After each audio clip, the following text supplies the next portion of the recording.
This is the Good Neighbor Podcast, the place where local businesses and neighbors come together. Here's your host, Cabo Jim Schaller. Welcome, good neighbors, to episode number 203 already of the Good Neighbor Podcast. Today we have good neighbor Jordan Funchess from Funchess Bookkeeping. Welcome. Hi, yes, thank you for having me, Jim. Yeah, absolutely. Like I say always, it's good to get to know people in the community and what they do and share it with our listeners. So let's jump on in. Obviously, you do bookkeeping, but why don't you explain a little bit about what you do over at Funchess Bookkeeping? Yeah, so like you said, I'm a bookkeeper, and it comes down to something really simple. It's three things. It's going to be categorizing your transactions, reconciling your accounts monthly, and then generating financial reports like profit and loss or balance sheet or cash flow. And what I would say sets me apart from others in the industry would be that I'm a very responsive and very communicative person. So when someone reaches out to me, I'm going to respond to them usually within the hour, but I give myself some leeway when I say I'll respond to you within the day. And that's good, because people have short attentions nowadays. So, we want to get back to people. But so how did you get involved in bookkeeping? Yeah, so I recently learned that I will be financially responsible or feel financially responsible for someone who is going to college in a couple of years. So I realized I need to make a little bit more money than I was making now. So I got a job and I realized, it's probably not going to pay enough to pay for college. So I was looking for part-time jobs and I stumbled across bookkeeping. I learned some more about it. I spent a month and a half or so learning about bookkeeping, and it just checked the right boxes. It's a service industry. I love helping others. It's really monotonous. I could watch paint dry. I love it so much. And then it's really scalable. So it's something that I could grow, and it's something I could see myself doing until I died. There you go. And you got to love what you do. You got to be passionate about what you do. So congrats on everything with going on with that. One thing we always ask is everybody's had some type of challenge going through their life, whether it's personal or, professionally trying to open a business. Is there something that's maybe we can look back at and maybe it's defined who you are today and, say put you in a better place?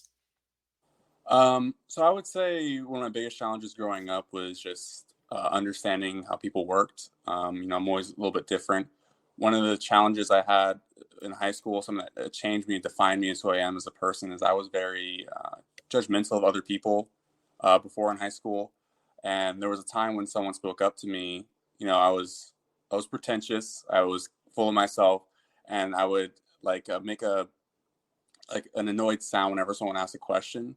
And someone spoke up and they said, why do you always do that? And I hadn't realized that I was affecting them so negatively with my actions. And that changed who I was as a person moving forward. And I always try and look at and understand how other people feel first and how I can help others before I pass any sort of judgment. And so the challenge there was just learning how to be a better person. Absolutely. And we can all learn from that too, because like you said, a lot of times people don't realize that they're doing it until somebody points it out. And usually when they're pointing it out, they're a little angry about it. But so it's nice that at least you kind of took the constructive criticism and, and had an opportunity to change your life for the better. So congrats on that. So surrounding bookkeeping, are there any myths or maybe misconceptions that we could clear up for our listeners?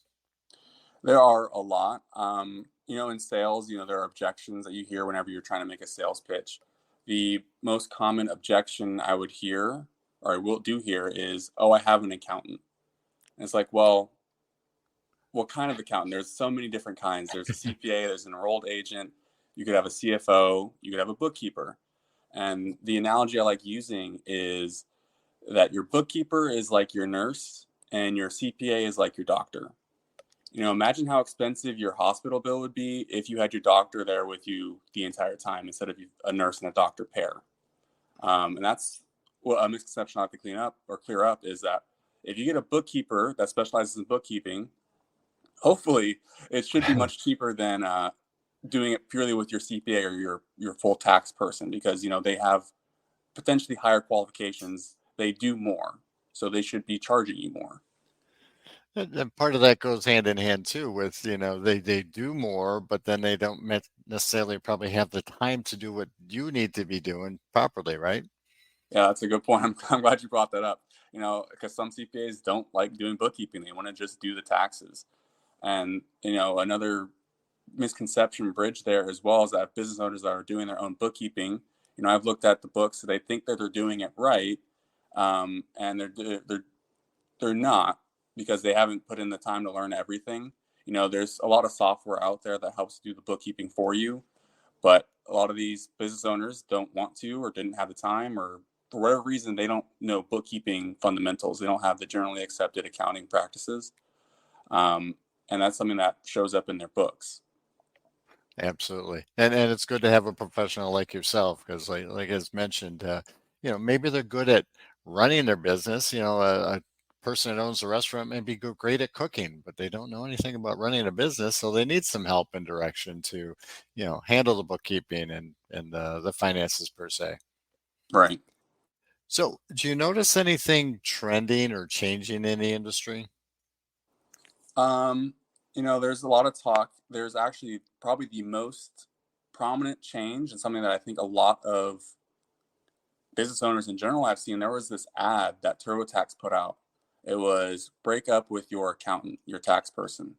I'm not sure if you've seen it, but it was an ad I was seeing a lot, and a lot of CPAs are a little bit outraged at that, because it's like TurboTax is turning on a potential business partnership. But from what I saw, from the positivity I saw from that, and how another CPA could take it instead of it being offensive, is that they are differentiating the field. They're offering a service that could potentially be viewed as less valuable as what a CPA can provide you. They're offering you a standard build that a CPA or bookkeeper or anyone could compare themselves to, and now they can price themselves better. They essentially made a standard industry. If TurboTax is charging a certain amount for 3 tasks that they do, you do those same 3 tasks, and you were charging less before. Well, now you've got TurboTax there to bump up your prices. It creates a standard, industry standard. Absolutely. And there's a lot of people out there that think, hey, I can do this myself. It's easy, right? And they do that. Maybe they do go to TurboTax, but on the other hand, they get themselves in a bind and like, all right, I need somebody to actually tell me what I'm doing. And, because it's like you had mentioned, it's about the information you're putting in. So if you're not putting the right information in, you're not getting the right information out. Whereas Right. somebody like yourself would know more about that. So, are you from Southwest Florida originally? So I'm actually from Orlando. I You moved down are. here to Fort Myers 2.5 years ago. My wife came down for grad school. She's currently at FGCU getting her master's. Very nice. What brought you? Just came because of FGCU? Is that why she picked Southwest Florida? Yeah, so she got into grad school at FGCU, so that's why we decided to come down. Very nice. Very great university and great local community around it. So we love that. So I know running a business, starting a business can be, I don't know, demanding of your time. So is there something you enjoy? Obviously, you're just going to grad school, so your time is probably very limited, but what do you enjoy when you get a free minute? Yeah, to clarify, my wife is going to grad school, but Yeah, I that's am. what I meant. I'm sorry. Yeah. I do want to point out I am busy too. I do work a 9 to 5 job right now, as well as running my business, which is I help with insurance, car, home, flood, all the insurance. I help with that.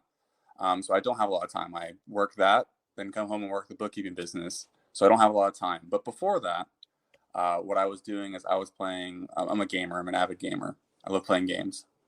That's good. That's good. See, but you're focusing on the right things right now. You got to build that business and get it going. So Yeah. your head's in the right space. So is there one thing you wish people or listeners would know about Funchess bookkeeping that maybe they don't know? I would say that I'm here to help. It's not just a money thing.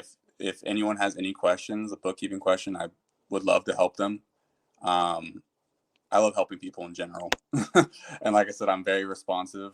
So if you text me, I'm going to respond to you within the hour, most likely. Very good. And that's why we need people like you out there. So how would the listeners go about contacting you if they wanted to learn more? Yeah, so they could look up my name, Jordan Funchess, and that's my name on Facebook, on LinkedIn, on I guess that's the only on Alignable, on Neighborly or Nextdoor, sorry. And I also have a website, Funchess Bookkeeping. If you just type in Funchess, I probably will be the first thing that comes up. But Jordan Funchess is how you can find me on everything else. And if you want to text me, you can text or call me. You can text me at 407-455-0957. Very good, Jordan. It's been a pleasure getting to know you. Thank you for being such a good neighbor, and I hope to see you out in the community soon. All right. Thank you, Jim. Thank you for listening to the Good Neighbor Podcast Estero. To nominate your favorite local businesses to be featured on the show, go to gnpestero.com. That's gnpestero.com or call 239-296-2621.